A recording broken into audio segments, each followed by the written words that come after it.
Harry Potter and the Sorcerer's Stone. It's a portal to a world of magic that continues to inspire fans around the globe. Even though it's been years since its release, the movie remains a timeless classic. Today, I'm going to share some interesting facts and hidden secrets from behind the scenes of this magical masterpiece. Let's dive in. The story of Harry Potter's journey to the big screen started when British producer David Heyman stumbled upon the book Harry Potter and the Philosopher's Stone. His assistant had recommended it, and Heyman was immediately captivated. He reached out to J.K. Rowling to secure the film rights, which he sold to Warner Brothers in 1999 for £1 million. However, Rowling set strict conditions. She insisted on having a say in casting and script decisions to ensure the film stayed true to the books. Initially, Warner Brothers considered making the films entirely CGI animated. They worried that child actors might age too quickly between movies, making continuity difficult. But J.K. Rowling insisted on live-action films featuring real actors to better capture the heart of the story. Finding the perfect actors for Harry, Ron, and Hermione wasn't an easy task. Thousands of children auditioned. Interestingly, Daniel Radcliffe's parents initially didn't want him to take on the role. Director Chris Columbus had been impressed by Radcliffe's performance in a BBC adaptation of David Copperfield and was determined to cast him as Harry. However, Radcliffe's parents were concerned about their son being thrust into the intense spotlight of Hollywood.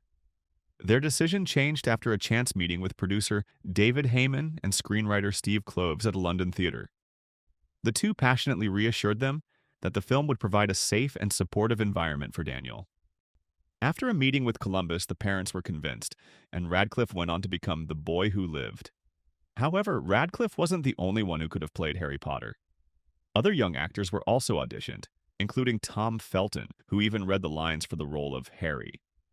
Another notable actor who was considered for the role was Liam Aiken, who auditioned as well, but ultimately, Daniel Radcliffe combined the necessary charisma, vulnerability, and determination that made him the perfect choice for the role of Harry Potter. As for Hermione and Ron, Emma Watson and Rupert Grint also went through rigorous auditions.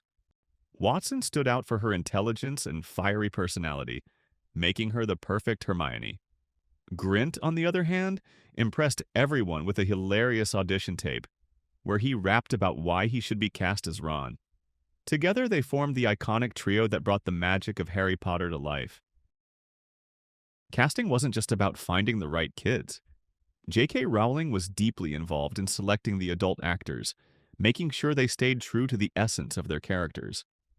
Rowling was adamant about casting British actors to preserve the authentic feel of the story, as she believed American actors might not capture the right British atmosphere. However, despite her preference for British talent, a few non-British actors were cast. For example, Richard Harris, who played Dumbledore, was Irish, and Zoe Wanamaker, who portrayed Madame Hooch, held American citizenship at the time of filming.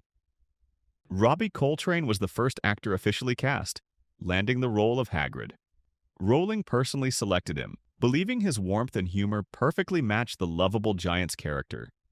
Maggie Smith was also handpicked by Rowling to play Professor McGonagall. Her blend of elegance and sternness made her the perfect fit for the strict yet fair Transfiguration teacher. Another key casting choice was Alan Rickman as Severus Snape. Rowling trusted Rickman with some of the deepest secrets about the character, even sharing key plot details from the final books before they were written. This insight helped Rickman infuse Snape with the mystery and complexity that made him such a memorable character. Richard Harris agreed to take on the role only after his granddaughter told him she would never speak to him again if he didn't. The very last scene of the movie, when Harry and his friends board the train to return home for the summer, was ironically the first scene shot. When it came to Harry's welcome letters to Hogwarts, a total of 30 were written by hand.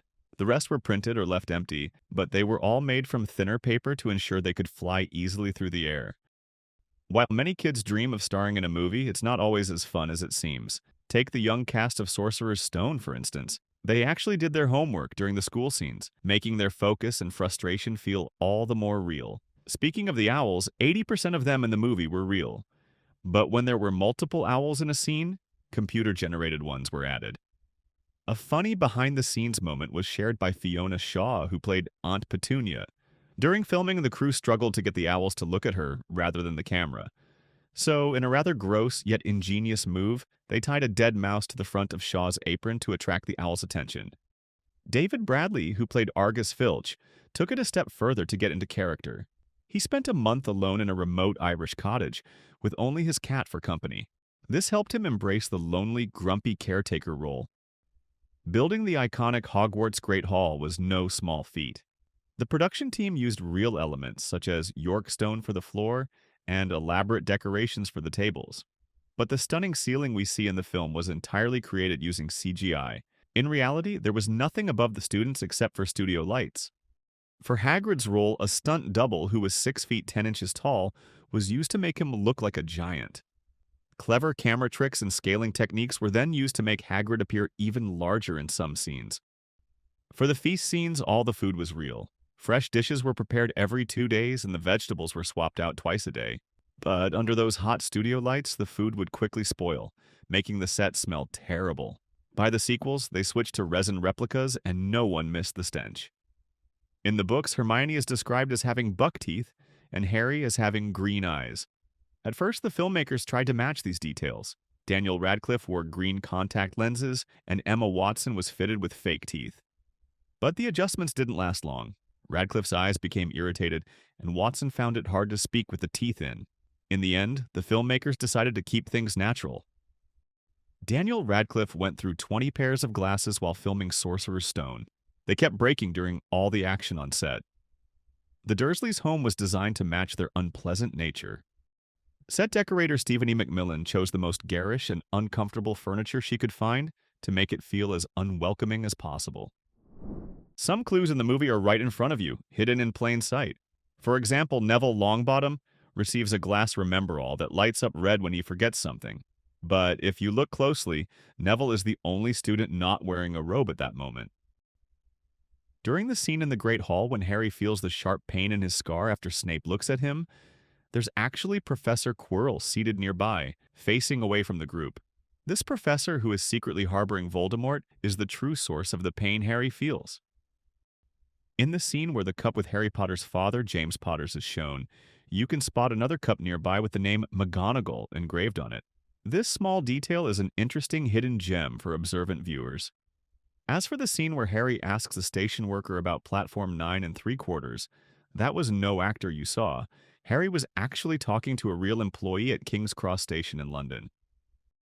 Crabbe and Goyle, Draco Malfoy's loyal sidekicks, don't say a single word throughout Harry Potter and the Sorcerer's Stone. That's right. These two characters are completely silent for the entire film.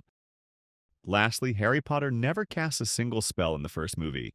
Yes, despite being the chosen one, a wizard in training, and everything in between, Harry doesn't cast any actual spells in Sorcerer's Stone. And that's a wrap.